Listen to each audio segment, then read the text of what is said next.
एक mysterious earthquake की वजह से मैरियाना ट्रेंच के 7000 फीट के गहराई में चल रहा एक रिसर्च सेंटर इस तरह से तबाह होने लगता है कि उसके ज्यादातर क्रू वहीं मारे जाते हैं।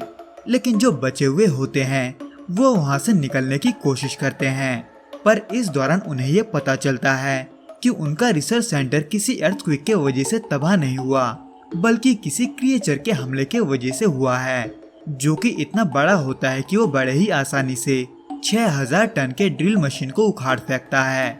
यानी कि ये क्रिएचर बहुत ही खतरनाक होता है, पर उससे भी खतरनाक होते हैं उसके बच्चे, जिनकी गिनती न सिर्फ हजारों में होती है, बल्कि फिलहाल वो बचा हुआ क्रू इन्हीं क्रिएचर से घिरे हुए होते हैं। इसलिए ऐसे में बचने के लिए उस क्रू को मैरियाना ट्रेंच के प्रेशर के साथ साथ उन क्रिएचर्स का भी सामना करना पड़ता है, जो कि हजारों की तादाद में मैरियाना ट्रेंच से बाहर निकलने की कोशिश करते हैं, जिसके वजह से उन्हें रोकना सबसे ज्यादा जरूरी बन जाता है। पर वो ऐसा कर भी पाएंगे या नहीं, ये जानने के लिए प्लीज इस वीडियो को एंड तक जरूर देखना। तो दोस्तों, इस मूवी की शुरुआत होती है नोरा से, जो कि मैरियाना ट्रेंच के गहराइयों में बने रिसर्च सेंटर केपलर में महीनों से काम कर रही होती है। पर एक दिन अचानक अर्थक्वेक के एक जोरदार झटके की वजह से केपलर बुरे तरीके से टूटने लगता है, जिसमें वो बचते बचाते हुए रॉड्रिगो से मिलती है, जो कि नोरा के साथ एस्केप पॉड तक जाने का रास्ता ढूंढने के लिए कंट्रोल सेंटर तक जाता है, जहां पर उन्हें यह पता चलता है कि उनका एंटीना टूट गया है, जिसके वजह से वो ऊपर किसी से भी मदद नहीं मांग सकते। इसलिए वो दोनों बिना और देरी किए एस्केप पॉड की तरफ बढ़ने लगते हैं, जहां पर उन्हें इसी दौरान पॉल कुछ दीवारों के नीचे दबा हुआ मिलता है। इसलिए नोरा उसे भी साथ लेकर आगे बढ़ती है, लेकिन उसे पॉड पे जाकर एक भी एस्केप पॉड नहीं मिलता, क्योंकि नोरा के कैप्टन ने बाकी के क्रू को बचाने के लिए उसमें भेज दिया होता है। हालांकि नोरा के कैप्टन के पास यानी कि लूशन के पास अब भी बचने का एक प्लान होता है, लेकिन उन्हें उसके लिए वहां से और भी 1.5 किलोमीटर नीचे रोबक स्टेशन तक जाना होगा, और वो भी चल के, जो कि अगर उन्होंने जल्दी से नहीं किया तो वो केपलर में होने वाले ब्लास्ट के वजह से मारे जाएंगे, क्योंकि केपलर का कोर ओवरहीट होना शुरू हो चुका था। इसलिए वो लोग बिना और देरी के अपना अपना सूट पहनकर वहां से निकलने लगते हैं। पर तभी रॉड्रिगो का हेलमेट क्रैक होने लगता है, और जैसे ही वो केपलर के बाहर जाता है, उसके वैसे ही वहाँ के प्रेशर के वजह से चीथड़े उड़ जाते हैं। हालांकि नोरा को बहुत बुरा लगता है, लेकिन लूशन उसे फिर भी आगे बढ़ने के लिए मोटिवेट करता है, और उसके साथ बाकी के क्रू को लिफ्ट के मदद से नीचे लेकर जाता है। पर तभी आधे रास्ते में उन्हें एक सिग्नल मिलता है, जो कि उस क्रू ने मदद के लिए भेजा होता है, जिनको लूशन ने पॉड के जरिए ऊपर भेजा था। यानी कि लूशन ने पहले जिनको इसके पॉड के जरिए बचाया था वो सभी मारे जा चुके थे, जिनको कंफर्म करने के लिए लूशन पॉल और लियम को भेजता है, जहां पर उन्हें दूसरे क्रू के डेड बॉडी के अलावा कुछ अजीब सा क्रिएचर भी मिलता है, जो कि उस डेड बॉडी को अंदर से खा रहा होता है, जिसको तो पहले देखकर पॉल डर जाता है, लेकिन लियम मौका पाकर उस क्रिएचर को शूट कर देता है, जिसको जब सभी गौर से देखते हैं तो उन्हें समझ में नहीं आता कि वो क्या है, और ना ही उन्हें समझ में आता है कि वो क्रिएचर उतने प्रेशर में जिंदा कैसे है।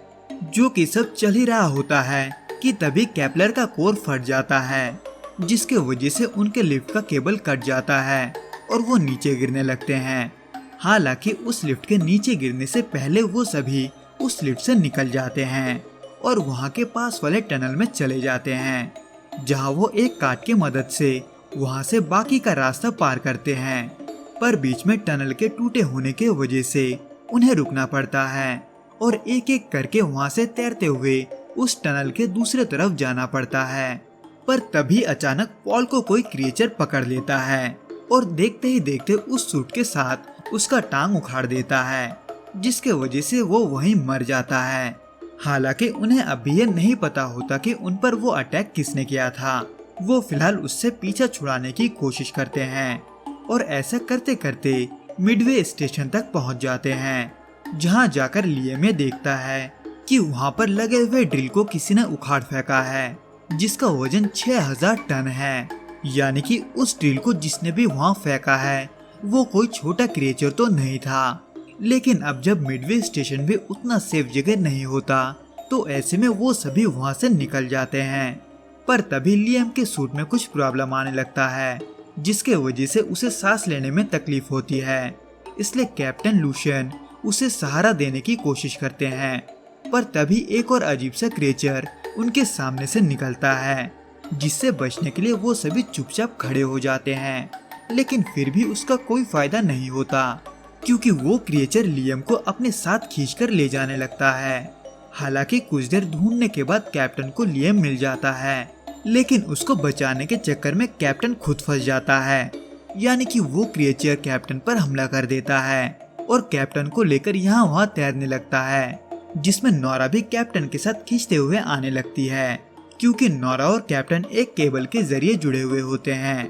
पर जैसे ही कैप्टन को दिखता है कि वो ज्यादा प्रेशर वाले जगह की तरफ खींचते जा रहे हैं, वो वैसे ही नोरा को बचाने के लिए उस केबल को खोल देता है और खुद प्रेशर में दबकर मर जाता है। हालांकि नोरा इस हादसे के बाद अब लियम और एमिली से अलग हो चुकी होती है, लेकिन अब जब उनको एक ही लोकेशन पर जाना था तो ऐसे में नोरा को एक बार फिर से वो दोनों रास्ते में मिल जाते हैं। पर तब तक लियम का हालात ऑक्सीजन के ना होने के वजह से और भी बिगड़ जाता है, जिसके वजह से एमिली और नोरा उसे खींचते हुए रोबक स्टेशन की ओर बढ़ने लगते हैं। हालांकि कुछ देर चलने के बाद वो रोबक स्टेशन तक पहुंच तो जाते हैं, लेकिन वह गेट पर ही उन्हें वैसे ही कई सारे क्रिएचर्स दिखते हैं जिन्होंने उन पर हमला किया था।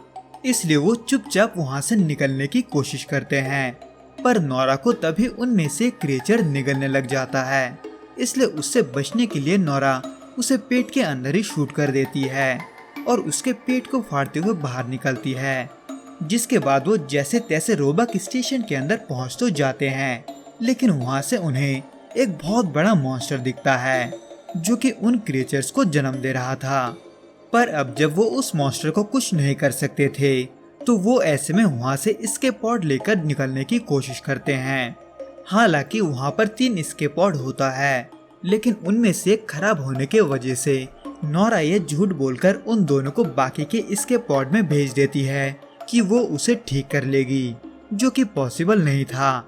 इसलिए नोरा उन आखिरी पलों में उस मॉन्स्टर को रोकने के बारे में सोचती है, क्योंकि उसके बच्चे उन पॉड्स के पीछे पीछे सरफेस तक जाने की कोशिश कर रहे थे।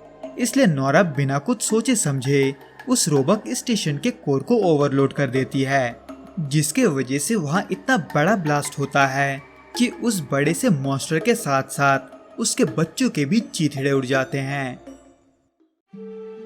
तो दोस्तों, इस वीडियो में बस इतना ही। मैं आपसे फिर मिलूंगा कुछ नए और ऐसे ही इंटरेस्टिंग मूवीज के साथ। और अगर आपको ये वीडियो पसंद आए तो प्लीज इस वीडियो को लाइक और चैनल को सब्सक्राइब करना मत भूलना। और अगर आपको ऐसे ही और भी कंटेंट पसंद आते हैं तो प्लीज फेसबुक पे हमारे पेज को भी जरूर फॉलो करना। वहाँ भी हम ऐसे ही कंटेंट डालते रहते हैं।